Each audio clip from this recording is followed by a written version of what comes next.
Welcome back to Real Estate Ramblings. I'm Amy Shrader with Remax Real Estate 10, and I am joined by. Christina Stump. Michelle Hodges. Ashley Hunt. Welcome back, ladies. So I know y'all have been back from the cruise for about 2 weeks now, and I swear I think y'all have been gone most of this 2 week time period out showing properties. So Yes. my first question is, where are your buyers coming from, like geographically, and what types of properties are they looking for? Who wants to start? Well, I have some folks that actually I have one that I just closed last week in Elizabethton, and they're actually moving up from Texas. So I placed one of the sisters, and we'll place the other sister as well. So we've started working on that one, and then had some other folks that I showed that were from Illinois, and of course they were looking at lake properties in the area. So we've been working on that too. So like you said, been a busy few weeks. Mine's been Florida and California, and I've had several locals this time, surprisingly. So that had shocked me. What kind of property are they looking for? I've had a few lake homes, but usually under 250. That's a hard one right now. Yeah, the 250 seems to be the mark that everybody's Yes. looking at. I've got some clients in that range, and it's just like we have literally have looked at all the Everything. inventory, and it's just we're not finding it. I've got some clients from Ohio, from Texas right now. I've got one that's local, and it's just they're kind of a mix. I've got some looking for a cabin. I've got some that's looking for a nice house over in the Newport area with like acreage. But it's got to be subdivided because down the road they're wanting to also bring their son and build him a home. So we've been definitely running the roads with that one. Yes. Well, good. It's always good to stay busy as long as you're making contracts out of it at the end of the day, right? Yes. So, what has been the most consistent source of business for you all since you started in terms of both buyers and sellers? Do you mean like source leads? That's what I was Yeah, wondering. like where is where your business coming from in terms of both buyers and sellers? What has been most consistent for you? Well, I'm going to be honest. I send out postcards every month, and I've actually really have gotten some really good feedback off that. And then just friends and really kind of like referrals.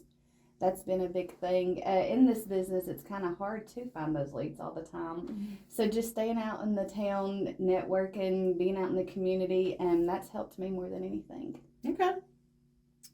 Well, the ones that I'm getting personally, as you know, I'm also Amy's assistant, so I get leads from Amy, but the ones that I get personal typically are folks that I've worked with in the past and their families, or then I've got several folks that are coming up right now that, my neighbor's house is getting ready to come on the market, and then I have several of my friends who are getting ready to move properties, so really just my circle is what I'm working a lot right now. Okay. Here lately, mine has just been people that I've went to school with, college and high school. Surprisingly, I don't know how that even came about, but it has here lately in the past probably month. So your circle. Yeah. And I mean, they always say that, you've got to work your sphere of influence because it's the people who know you who can really help push your business forward. So, Another thing that I've done lately is I've done it in the past, but really going through like my contacts in my phone, reaching out. I'm so known in the medical field, like I need to be known in real estate. Right. So just making sure everybody knows, because sometimes it's like, oh wow, you do real estate. Well, yes, I do. Mm-hmm. So I think just getting yourself out there, advertising that helps a lot too. and I know that like we all have our social media profiles set up, I work at Remax Real Estate 10. But I mean, think of how many friends you have on Facebook and how often do you see posts from all these individuals. Like there's some people that I have to go hunt for them on Facebook and then interact with a few things before they start showing up in my feed again. So we kind of take for granted, well, I'm on Facebook. I mean, it says on my profile, but if those people aren't seeing, what you're posting and Exactly. you're not coming up in front of them, then they have no idea. So it is always good to reach out. And typically when new agents come in, if they come and talk to me and they're like, how do I get started? How do I get some business going? That's the thing I tell them is you need to make a list of like 200 people that you know, people that you've worked with, people that you go to church with, people that your kids, have interacted with, their parents, friends, whoever. and get, if you don't have an email address, at least have their physical address and send out a postcard and try to get them, to start interacting with you, give you an email address so that you can really market to those people because they already know you, probably already like you and trust you. So those are the easiest people to help you build your business. Everybody needs like a little cheerleading team, if you will, that circle that will, just promote you to whoever. So, what kind of hard conversations are you having to have with buyers right now? What do you think? I would say on the seller side, just like the listing price. They're so used to 2 years ago where you could just throw a price on there, and that's just not reality now. So that's been a huge thing for me here lately, having those conversations with people about their prices. And then obviously the interest rates always come up. So those two has been pretty big here lately. The tough conversations that you're having with buyers right now is some of the toughest that I have are with inspection, during the inspection period, trying to help them understand what they, what is reasonable and what is not reasonable to expect from a seller. Also, if a seller says that a home is as is, the buyer at that point can't have that inspection and then start wanting to pick at things. I mean, so having to go back and tell them at that point, well, you knew that this was a circumstance, so at this point we have to decide whether you want to move forward or whether you don't. So I think the inspections are some of the toughest conversations we have. Okay. So I think I struggle with inspections as well, especially coming from Tennessee. I noticed that we have a lot of structural issues. It seems like 9 out of 10 houses that you show in the normal range, and when I call the normal range is what people are getting approved for today, under 350, but they tend to usually have a foundation crack or something, and people freak out when they see it on your home inspection. And I find it funny because, if a house was built in the 60s or 70s, it's still standing. It's going to and be. it's still standing. I'm like, Yes. well, I'm in my 50s too, and I have wrinkles. Yes. Doesn't mean I'm Yeah. defective. It just means, with We're here. age, I things think those happen. You know what I'm saying? Yeah, I think my house was built in the 70s that I live in. I think it's a great structure. I mean, it was built solid. My electric bills aren't outrageous. It's, I don't slam the front door and feel things vibrating all over the house. So those are good homes, but like you said, they are dated. They're just very well loved. Yeah. But they're great, Don't take us wrong. There are foundational cracks that you need to be concerned about. Absolutely. But, Absolutely. it's very rare. It's kind of like the crack in the sidewalk that a home inspector knows. Right. How many homes have a driveway or a sidewalk that don't have some kind of a crack in them? You know what I'm saying? Yes. And so, when you have this huge crack coming down and you can see that wall bulging, that's a totally different thing Right. than, there's a little hairline crack that follows where these blocks meet. Well, it's been Yes. settling. Right. You got to think of the age that it has on it. It's going to settle and create that. I went to show one of my clients a home one day, and she was super interested in it. So we got a contractor out there to maybe take a look at it to see what they could or couldn't do. And of course, one of the questions she asked was about the crack in the basement floor or the garage floor. And the contractor said, "That's just what concrete does." Yeah. Especially if they Yeah. pour it in the cold. I mean, I'm noticing a lot of the new builds are having, the crack in the basement, because especially when it was poured during the winter time and stuff. But inspectors have to point that out. They do. And it scares, especially a lot of out-of-state buyers. I noticed it scares them to death. Well, and we have to remember, basements are so common here. You know what I'm saying? Almost every house is going to have a basement. Right. Basements are not a real common thing in other states around the area. So we have to step back, I think, sometimes as agents and think of it from other people's viewpoints. Right. And, we have high humidity here in East Tennessee. So how many times do you walk into a basement and you have that Moist, damp smell, and you're like, they need to run a dehumidifier down there. That's Yes. just the problem. Yeah. So, yeah, I think part of it is, where people come from, but as agents, we kind of have to explain that to people as well, that that's just how it is And here. we take it for granted sometimes. We Just really do. thinking that, hey, they know that, or hey, they have basements where they're at, and a lot of times they don't. Yeah. I had some clients the other day ask me, do you guys, because a lot of times when they do new builds or you see homes now, a lot of the screens are gone. That's just one of the things these days. And so one of the clients said, do you all not open the windows here?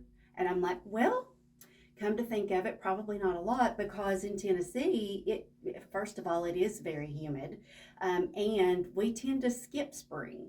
I mean, realistically. You have 2 days. Yes, we have a 2 very days short, with the yes. windows open. So I mean, it goes from cold to hot very quickly here. So a lot of folks do just revert back to using their air conditioner. And I kind of think it goes with the pollen and stuff that we have here too. True.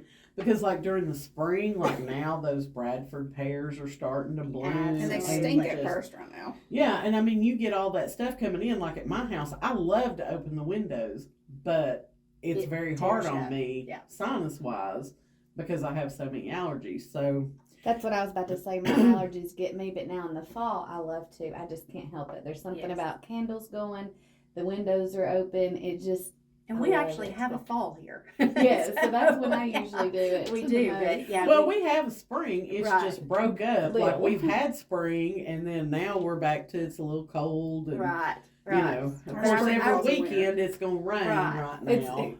I was about to say the rain's coming too, so. Yeah, Yes. I swear, you pull up your 10-day weather forecast, and if it's the weekend, there's It's rain. right. Always. It's aggravating. And another hard conversation I've been having is they're wanting to come in so below the asking price, which I get it because they're only approved so much. So what I've been running into, they're wanting to see homes that's really 20, 30,000 out of their range. They're just hoping so much because we just can't find what they want in their approval. Right. So when we're doing these offers, we're just not getting accepted. And it's just for the fact of they're not accepting those low ball offers. So that's been Right. another really hard thing for me in the last 2 weeks. I've had a couple of those. Yeah. I sent in an offer. I was at the home show this weekend where it went on Friday, and we were a little bit below. And once again, we did not get accepted. So hopefully before long that'll kind of settle out. Will it now, though? That's the question. Well, I mean, to me, that's the conversation you have to have up front when they're asking to go see those. Is just we can't, Right. I mean, Mhm. unless it's $400,000-$500,000 property that's been on the market for 3 or 4 months, you're just kind of wasting everybody's time at that Absolutely. point going You out are. and showing them those properties. If you can't make an at-list offer, we're out of the ballpark going Right. to see it. Mhm. And all it's going to do is make you want homes in that next Right. price range. Or they'll look at it, it's, a $15,000 difference. Well, to them, that's not a whole lot. But if this seller had their heart set on this asking price, $15,000 is a lot. And Well- they look at it as such a small amount, but in all reality, it's a big amount, and it's not going to get accepted. Here's the difference. In this current market, if it's worth $15,000 more, they will get it. The buyers are busy and they're going to be out there. So, I mean, if somebody else can't pay what they're asking on that home, Somebody there's will. another buyer right behind them that can. Yes. So, Well, and good information to share with them in those types of scenarios is to look at what is the list to sell price ratio for homes in that price range right now for that Mhm. particular area. And if the average or the median list to sell price is at 98 to 99%, It's not. it's not going to fly, Right. So that's, to me, it's all about, and you know me, I'm the numbers person. Like, I love yes. doing that kind of stuff. So you just have to share that information with them, show it to them in the black and white, and say, look, this is why Exactly. it's just not worth it for us. And as far as you're talking about, they want to, they're looking at it as it's 15,000. That goes back to like how I price my properties. We're either a 350 house or we're a 375. Like, why would I price it at 365? Right. Either I'm 375 or I'm 350. Well, they'll see. And kind of fall in that. Well, they say if they're approved for the 250, well, they see something at like 280 or 90, and they think, oh, well, it's not really that far. Well, then you got to think you're at the very top of your budget. You've got all these other costs involved as well, and it just isn't working.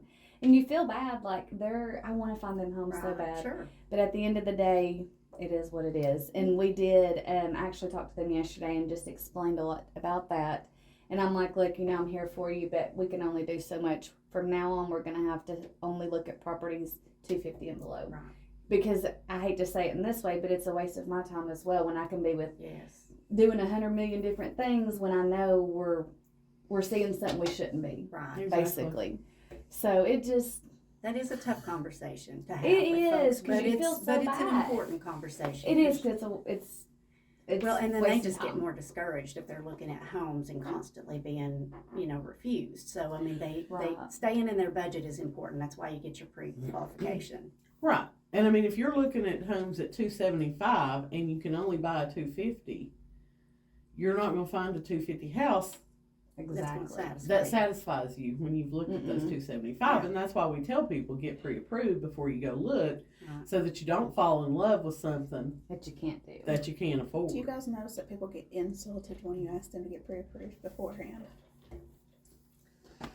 And not to mention, a lot of them want concessions included, so that plays with our process well. Right. It does. And that's another thing, like they have to have some Some closing. yes, so you're already Yeah, you're already pushing the limit. to the max. Yeah. I mean, for me, I have found that if somebody is truly serious, and most of my clients are reloads, you know what I'm saying? They're moving here from another area. And so I'm usually communicating with them by phone and by email for months sometimes before they ever made that initial trip.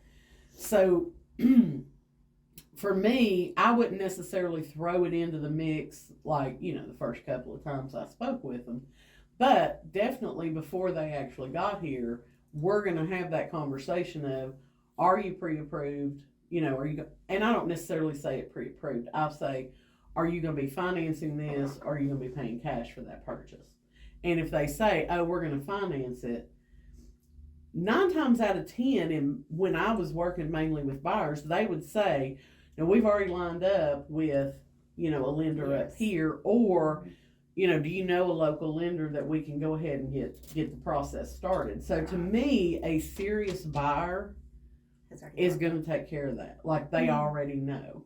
But sometimes you just have to give them that prompting and say, look, the market that we're in is still very good. The median days on the market is 8 days. So if you find a property that you want to put an offer in, we don't have that time to wait for you to get a hold of a loan officer, especially if you're coming in on the weekend.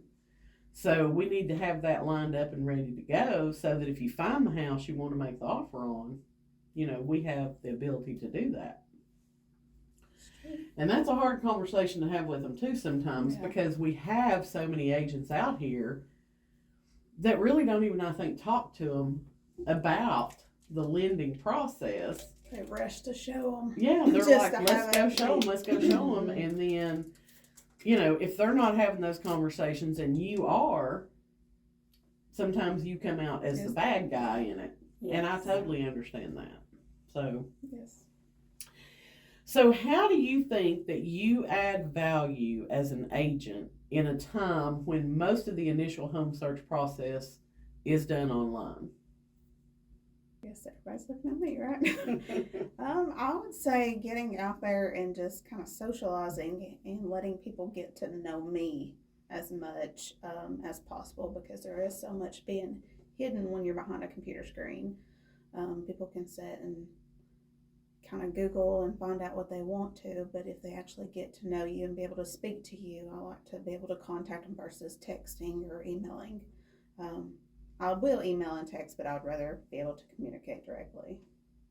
I believe that makes a big difference, because I agree with that. Having that phone call, just getting to know them on a deeper level, because really it's family. You're finding people home. So I think just connecting with them on a different level is so important. as far as to me, what I explain to them, and I've had people ask me that, what can you do for me that I can't do for myself? Well, we do have access to research the properties and put, time into that. And I know they can do a lot of that as well, but having access to things like the property condition disclosure and things of that nature, to me, kind of tells them a little bit about that property before they spin their wheels, running to different properties that they may not have an interest in. And also lining those things up. And I tell people, really, my job is to guide you through the process, to help you through the process, to make this process easier for you. I'm never going to try to sell them a house. In my opinion, I'm protecting them. I'm their agent. I'm their go-to. I'm going to help them get through the process as best I can. Okay. And I think you're right. I mean, they have so much information online, but a lot of times they may not know where exactly to go to get that information. Right. And so, we can kind of curate things and, like I used to create like a little drive or Dropbox folder, Mm-hmm. and I would put the aerial maps, surveys, property condition reports, anything document wise that I could find. If it had restrictions, we would drop restrictions in there for them. And then, we all do quite a bit of land. And land is a whole nother beast. And there's so many Yes, it things that is. people don't think about when Absolutely. looking at land. Like, if they come from an area where city water and sewer is available everywhere, and they moved to East Tennessee, they may not understand that's a rarity. Like, you're not going to get an unrestricted piece of property Right. with It's water got all and those. sewer. Everybody wants that unrestricted and wants to be able to put the camper or the mobile home on it. But that's the first thing I've started sending is restrictions. It is. Just to nip it in the butt, because we do have a lot of restricted property. And I always send that email, kind of like what you were saying, send the map, send everything. And then I know it's probably overkill. I send it to their email, and when we go show, I have a folder. So they have a paper copy, and they have a copy in their email. So there should be no... I don't know how anybody shows property without a map. Oh, yeah. Yeah. I mean, And we've made jokes about yes, that. yes. Yeah. I use And on I would the be X a lost. lot. Yeah. too. Oh, I use Onyx too. But without having that, I mean, you're You're out there, you don't even know what you're doing. I mean, having that on that paper when they're looking at that helps them to be able to process, because a lot of Yes. times, if it's very wooded, and especially if it's got different elevations, it's hard to see what that property looks Right. like. So having that on the map helps them to kind of understand that. But here's another thing, like you're talking about with the city water and the city sewer, you don't know how many people I've had say, oh, well, this property is $14,000. Yes, it is $14,000. And they think that that's what it's going to cost for them to set up home. And be on ready that. to go. And the reality is, between that septic and that, well or whatever might be needed for that property, you're looking at quite a bit of difference in what that can run you. I mean, because you're going to have to tack on another $25,000 to basically to put those Accommodate things the in. Septic and- to accommodate the Yeah, so I utilities. think that's important that you understand. There's a lot of folks who've come to me and said, hey, I'm really interested in this piece of land. And then I have to go, well, here's your reality about this piece of land. So now There's a reason it's priced at Yes. $14,000. Yes. So, and once they learn that, they're like, oh, yeah. I mean, a lot that's of a people big deal. think that electricity available means that you've got that pole sitting on your property too. And a lot of Doesn't people out all- of state do not understand that. Yeah, and the electric part of it, I mean, to me, is probably the least expensive. Mhm. If you're, I think it's within 1,000 feet off the road, it's what, like $1,000 to get the electric or tap. whatever hooked up. But so many of our properties, especially if they're looking outside of Hamlin County, you're not going to have water at the road. Right. So that's a big expense, Mhm. of putting in a well and getting the septic. And, you were talking about using the Onyx Hunt app when you're out showing land. And I can't tell you how many clients that have called me to go show them land. And we show up and I pull up this little app, and I'm like, yeah, you see that blue dot? That's where we're at right now. So Yeah. let's walk down here. And this is, And they're just blown away Blown because, away. well, the other agent I was working with just had no clue where the boundaries were. I use Right. OnX every I time, do but too. it's not always 100% accurate because some people have divided that or whatever. So I always try to pop up the deed too to kind of see where your boundary line is And to I make tell sure it's them accurate. it's set on the public tax record. Typically, would be what it's set on. So, but a lot of times, and I love Onyx too. But when we go to a house, I even use it if I'm showing a house and somebody wants to know their property lines, and I'll tell them this is not 100% accurate. It's not No, like no, a no, survey. But this yes. will give you an idea, and then I'll pull it up and hand on my phone, and they love it. They can Yeah. just walk that whole property and see, for themselves where they are. I like it also for the 180 mark. When we're doing 1080, I keep saying 180. 1080 mark for when we're doing lake properties. Because it kind of helps a lot to kind of be like, okay, well, I don't own all the way to that water. Yeah, anything below this line, you better call TVA. Right. Better not cut those trees. Right. Right. But to me, those are the ways that we add value when we're working with buyers is by showing them, the tools that we have that make us professionals. Like Right. we have learned through trial and error. This is going to help you more than anything. And, I always think it's funny that people search for land, but like they really can't visualize putting a house on a piece of property. And so sometimes they just need you to come in and be like, well, yeah, this would be great for a, basement rancher, and like right here's where I would build if it were me. And, once you clear these trees, you're going to have a view. And it's like you have to paint Vision it. that picture for them Right. sometimes. So I always find that funny because I would think if you're out looking for land, like you have that ability somehow to visualize things like that, but not everybody does. Right.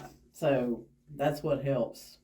I think it's kind of cool when I'm working with a buyer who sees a wooded property, and they can see like all of a sudden they have just laid everything on that property out already. I mean, I don't even have the ability to do that. I can look at a property. I've done it long enough now that I can look at property and kind of see things. But when you have a big stretch and then you've got a buyer that's so excited about that they've already got the whole thing worked up. So that's a lot of fun for me. I love when that happens, and usually it's for retired people. Yeah. Like, trying to find their He's an forever engineer. home. He's a retired engineer. Yes, you And made he's- me think of some clients I yeah. had one time, and it was so thick, so wooded, and he just automatically was Oh, going, and yeah. I'm like, wow, but they've went their whole life, they've lived in several homes, Yes. so now they just really know what they want. So you Well, don't have to do anything. Yeah, if this is not their first building experience, Yes. Yeah. it typically does make it easier. It And when does. you're talking about that, I'm thinking of like from Criminal Minds when Spencer Reed would get his mind working and they'd show all these like 3D objects. That's what I picture going on in their Yeah. heads. But It All is. right. It's kind of cool because again, I can look at it and be like, I see a lot of trees, but they have a vision, and it's really cool. yeah, and it's nice when they can do that without you kind of having to Oh, step yeah. in and guide them through that process. But all right, so now I want you to tell me one thing that if you focused on it intentionally for the next 6 months would make the biggest impact on your business. I would say just being consistent, following up, don't let any leads go unanswered, and that's the biggest thing, communication. Keep the communication. Okay? Well, I'd say probably a lot of the same, but really just working, trying to work on the marketing plan and things of that nature and put, those things ahead. I like to chase leads. I like to chase buyers, and I like to do those things. And sometimes I have to remind myself to take a step back and spend a little time in the office. Probably the same thing. You pretty much nailed it on the head. Being consistent is a big thing for all of us, I think. Just in this market period, consistency is huge. Well, I think sometimes we get new people, and then you got to remember, well, there's been a ton of people you've talked to, and that's one thing I'm really been focused on this year. Like, don't forget those people. Yeah. Not that I'm not saying I forgot anybody, but you know what I Right. mean. Right. I mean, Back you're yeah. constantly getting with new people, and then when you are having that difficult time finding them property, sometimes I've noticed I zone in on those people. Mhm. And I'm just like so focused on them. And I mean, I'm thinking about my other clients, but sometimes I do get caught up in a family. Yeah. So, Well, it is hard because you get leads, and sometimes people are a year out or they're 2 years Right. out exactly. of really being able to do anything. And so you've set them up on a search and you've kind of got them on the back burner. But at the same time, like, you've got to have it scheduled that once every 3 months or whatever, you reach out to them and just say, hey, I'm still here. I'm still here. Did you have any questions? Do we need to revise Exactly. your search? Do we need to do anything? So, yeah, being consistent is the key to longevity, I think, in this Yes. business. Like, you have to be consistent in communicating, in your follow-up, and in just, Marketing yourself.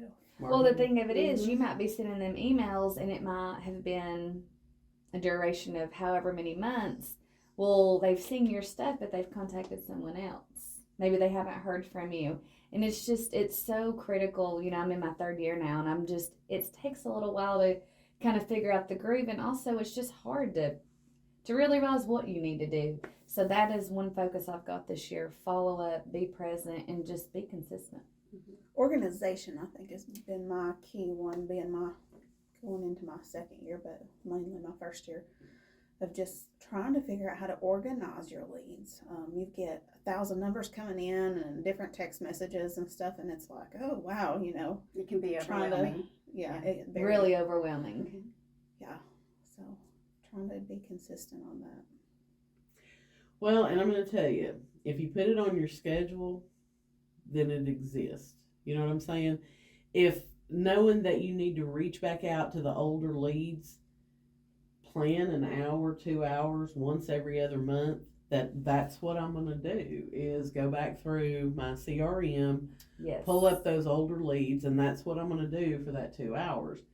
And the biggest challenge that I remember earlier in my career is, like you said, you get a buyer in and you've got this put on your calendar that you're going to do. I'm going to spend my time in my CRM prospecting.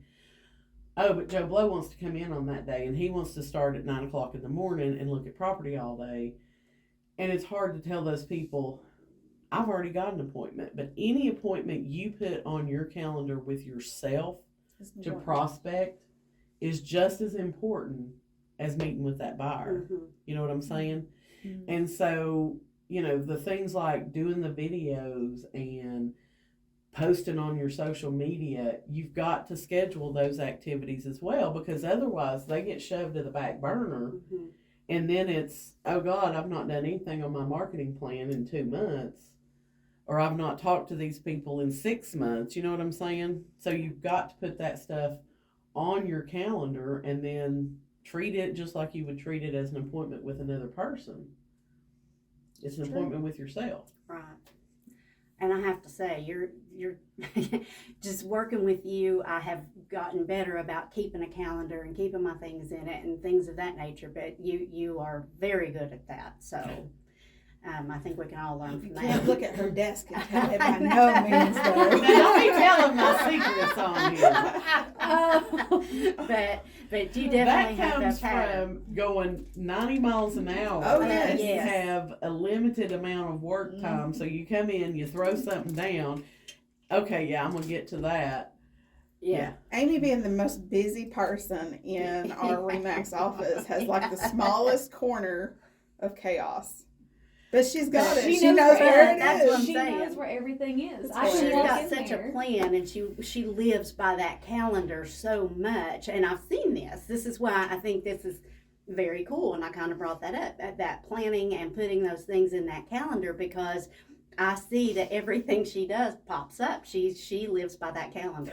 Yes, Michelle gets access to my calendar. So she gets, and sometimes she's probably like, what is this? But I have to put reminders for myself to call somebody or, pay the electric payment on the house. I just or delete something. it. Yeah. But the thing of it is, we're thinking about so many people, Yes. so many things. Then not even mention our own personal lives. I mean, we've got our What is brains. that? It doesn't exist. I mean, it's just our minds are everywhere. So I agree, and that's something I've tried to focus on more. Sitting down, writing in a planner, and follow through with it. Yeah. Well, I'm going Really. to tell you, when I got custody of Venus a couple of years ago, I mean, y'all know it turned my life upside down. And most of you came in after that fact. Like, we became friends and got to know each other after that event occurred. Because before Venus, so like BV as we call it, I mean, I was that agent that worked 70 hours a week. I was in the office by 7 o'clock. You know, I may leave the office at 5 or 6 to go home, but I was on my laptop, you know, until I went to bed at 9 or 10 o'clock, working on marketing activities, doing this, doing that. I would work on Saturday. I worked part of the day on Sunday. Like, it was a lot. And then you get custody, you know, of a 2-year-old at the time, and you have to work around daycare and having a sitter for that child. And knowing that, you know, with the background that she has, you've got to be present when you're at the house with her. You can't just, you know, oh, here, play with your blocks and me go do something else. I need to engage with her and, Right. you know, Well, now be your there schedule for her. is focused more towards her too. Well, Like so around her. that helped me get organized. Was I've got a limited number of hours now that I can be here and put 100% of my business. So I've got to make the most of that time, you know, and that's really what helped me was, you know, being able to utilize other agents and saying, okay, hey, I've got this, but I can only do so much. So let me help you and you help me and we can build this relationship. But yeah, getting that thrown in on you will make you get organized because you have to be efficient with your time, you know. And I'm going to tell you, it's not fun working 70 and 80 hours a week. You know, when I was single and wasn't raising a kid, like I just did it because, like, what else am I going to do with my time? Right, might as well be But working. I might as well be working and making that money. So it helps to put personal time in that schedule as well because you will burn out very quickly in this business if you don't take time to just step back and say, okay, I got to take a me weekend. Yeah. You know? I agree with that. My first year, I just went every day so hard. Not that I'm burnt out because I love what I do, but that is so true. It was like I didn't care about my personal time. I mean, it was just, I didn't care if it was a Sunday all day long, if that's what they wanted to do. And I just really hit the ground running. I just really wanted to just really be as successful as I could, help as many families as I could. And I had to realize that. I have to take some me time because I was just exhausted. And I think you kind of do have to come into this business with that mindset. Oh, yes. You do. I agree. I mean, if you come into this business thinking that you're not, that you're not going to run and you're not going to work 7 days a week and you're not going to work, you know, extended hours and things of that nature, yeah, you're going to miss a lot of opportunity. I mean, I tried to be here every morning at like 7. I'd have my coffee, I didn't even know what I was doing. Yeah, we noticed that you don't do that anymore. Well, but I will say this, it did pay off for Christina because she was the Rookie of the Year for RE/MAX for the state of Tennessee in 2022. Yes, she was. Thank So you. that was her first full year, and we were very proud of her for doing that. So to come from little bitty Morristown, Tennessee, be Rookie of the Year for RE/MAX is pretty exciting. It paid off. I couldn't even believe it, to be honest with you. But I also, where I come from healthcare, I'd have to be at my medical job by 7. So my whole life, Chase's life, we were already used to that schedule. Yep. So I didn't know how to change it. Right. So when I started at RE/MAX, we still got up the same time. I took him to breakfast, and I'm like, whoa, I'm at RE/MAX parking lot at 7 o'clock in the morning. Yeah. But I didn't know anything else. And now I'm so glad that I did it, and I'm just glad to be here. Well, I think to me, that's the key of being successful in real estate. So many people will get into it and think, oh, well, I can work from home. I can work when I want to work. You know, I don't need to go to the office. And, you know, I don't know how an agent succeeds, especially if they don't come into the office, because that's where you learn. Yes. Well, with being the around conversations, right? Yes. And you're like, oh, well, I never even thought about that. That's a pretty good idea. Like using Onyx Hunt or, You hear writing so an much offer. and learn it, even though you're not intentionally trying to sit there and learn it and sit with those people. You hear it. Right. Like I'm right beside Travis's office. I hear them talk construction for the past 2 hours yesterday, but we ain't gonna talk about that. No. I started out with 9 people in my new agent training class, and there's only me and Lynette and Waylon left. Yeah. The rest of them started from home, and now they're not here. Yeah. And I mean, I'm like Christina. I came from that 9 to 5 environment of, you get up, you take a shower, you get the kid to school, Yes. you go to work. And so I just didn't even dream that that's not what I would do when I got into real estate.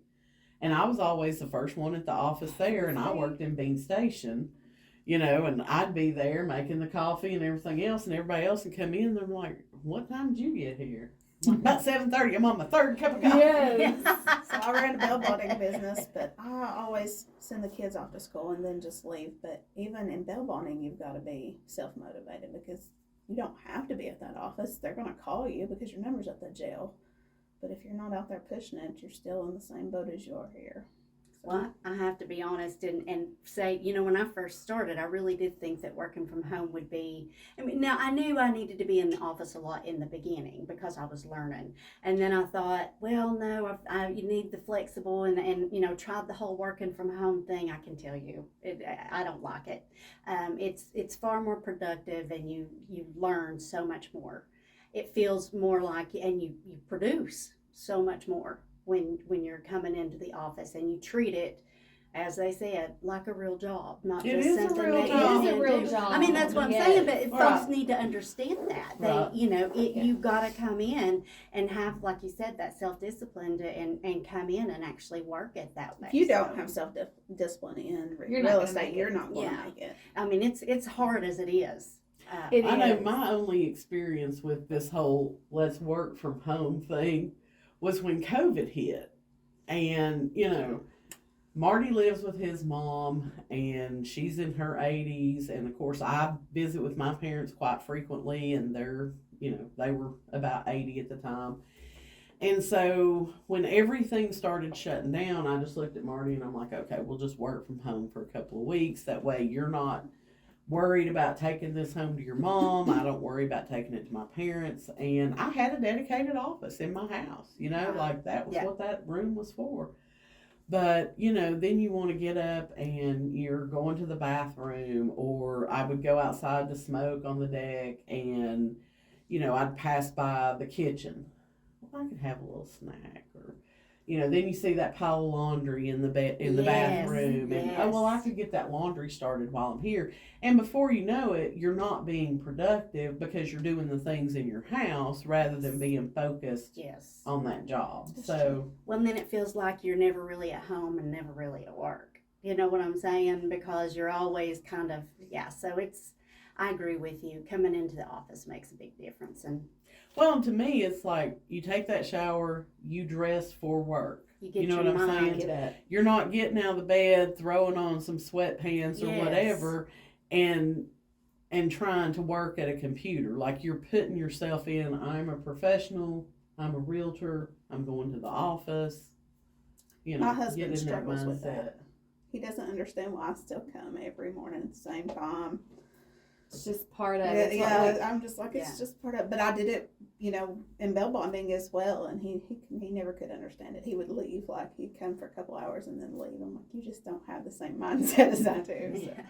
You got to be in it to win it. Yeah. I mean, that's the truth. And so you've got to be here, be willing to listen to those conversations, and if you're here, you can ask questions, and somebody can come over to your computer and be like, oh yeah, let me show you how you do this, or if you're at home and you're trying to call somebody and they're going to try and walk you through it, it's just not the same. It's not the same. And I think that's what really sets Remax aside is we have a building that has offices. We have our own offices, and that is so nice. I know there's some people that don't, and it's just like I wish they had that because I think it would help them tremendously. I love that about Remax. I'm very thankful for it.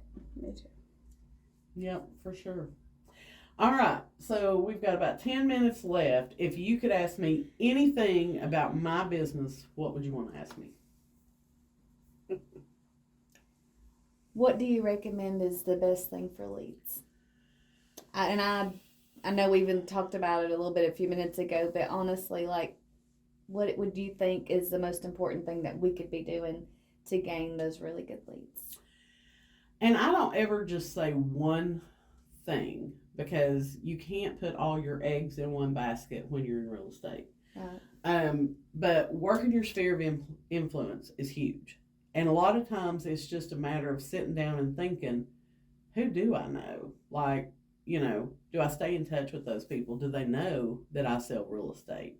And being intentional in staying in touch with those people, and even if it means like setting up coffee appointments at, one of the many coffee shops that we now have here in Morristown, but just maybe taking a day, and I'm not recommending you drink coffee that whole day, Christina, because you would be off the chain. Yes. But, just take a day, take your laptop with you and make back-to-back appointments with people that you've not talked to in a long time. And, hey, meet me at Starbucks. Let's get a cup of coffee and just talk to them, And, hey, this is what I do now. Where are you at in your life? Anything I can do to help you, help your friends. I'd love to help you, da-da-da-da-da. The other thing I would tell you is to have a farm. I'm not talking about Farmville like you have on Facebook, but, pick a neighborhood or a couple of neighborhoods that you are going to work. You're claiming those as yours, and you're going to be consistent about sending market updates to those people. You're going to send postcards. You're going to, just reach out to them on a regular basis to try and get business from those subdivisions. So, you want to pick some place that has a decent number of homes and that has some turnover. You know what I'm saying? So you're going to have to go through the MLS, do a little bit of a search to see, okay, are there because there are going to be subdivisions that like people just don't move out of. And so you don't want to pick something that may have 200 or 300 homes, but they only sell one home out of that a year. It may not be worth it to you. Like Cherokee is my farm. Yes. So everybody that goes in there, what do they say? They know. Yeah. This is Amy Shrader's farm. Like they know this is my place to do business. Right. So those would probably be the top two things that I could tell you. And then the third thing I would tell you is every transaction that you do with someone, you need to be asking them to leave you a review, whether it be on Google, whether it be on Facebook,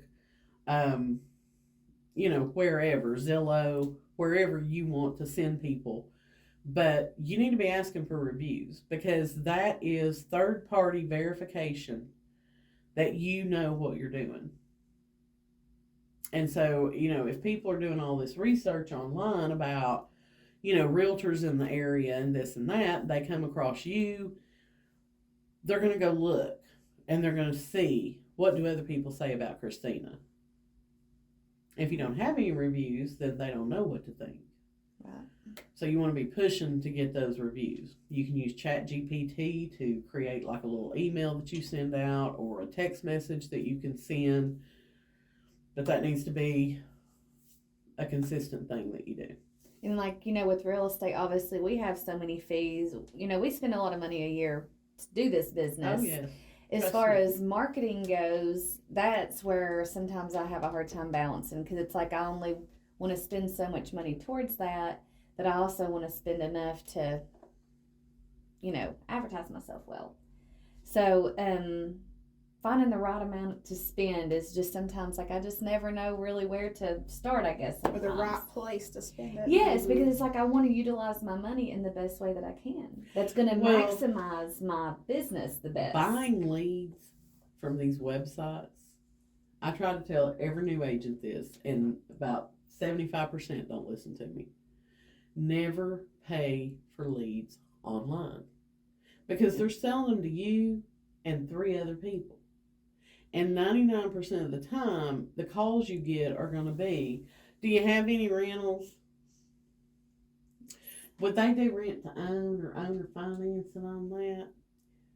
You have wasted your money. And people Right. can say all day long, but you can nurture those people and you can help. Some people don't want to buy a house.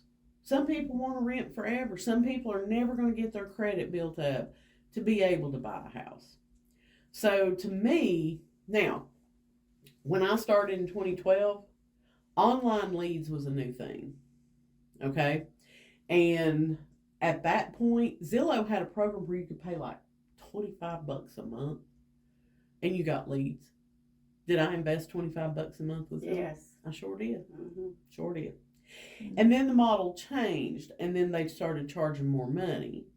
So, at first, yeah, okay, well, this has kind of worked for me. So let me, and that's when they started scaling it and they started sending those leads to multiple agents, that's when I got out of it. I was like, I'm going to be in charge of my own success, so to speak. So I advertise my listings on a lot of different websites, lakehouse.com, Land Flip, Land Hub, Land Broker. So, I'm advertising on those as far as my listings are out there, which means I have a profile on there, and that brings me business. Mm-hmm. So I would look at where can I market my listings that is going to bring me other listings and other buyers as well. That's good. Thank you so much. You're welcome. Who else? What do you see has been the number one key to your success? Oh, Lord. Probably consistency is going to be number one. When I started, let me back up. So before I got into real estate, obviously I did mortgages and then I worked at a title company.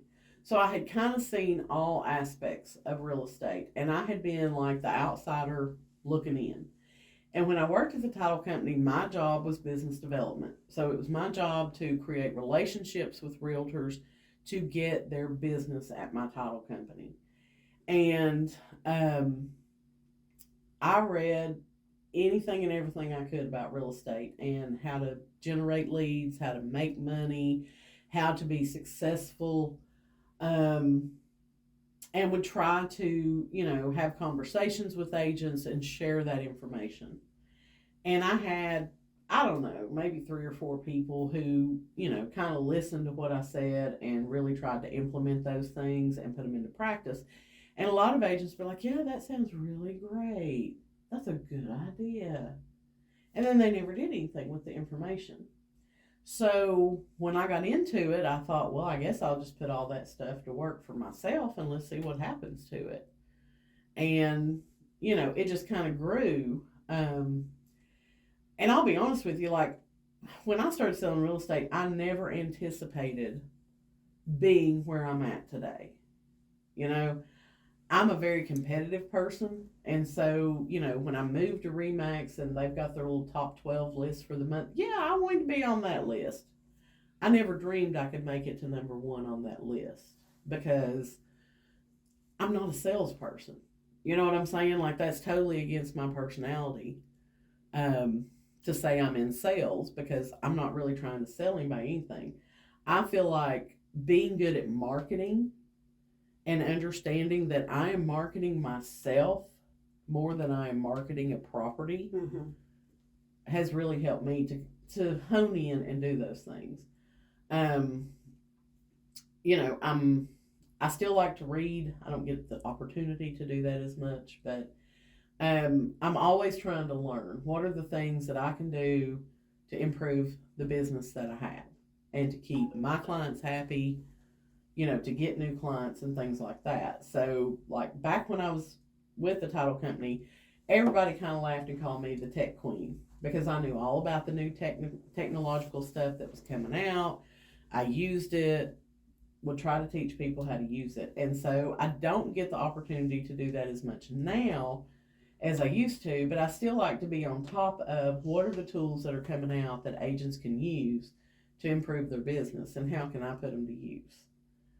So that was a long answer for your question. No, but I think it was a great answer because, I mean, it came through you. I mean, I know that you've spent a lot of time working on how to make technology, and I think that has been the key because I think you got the jump on understanding how technology would affect real estate at a very early.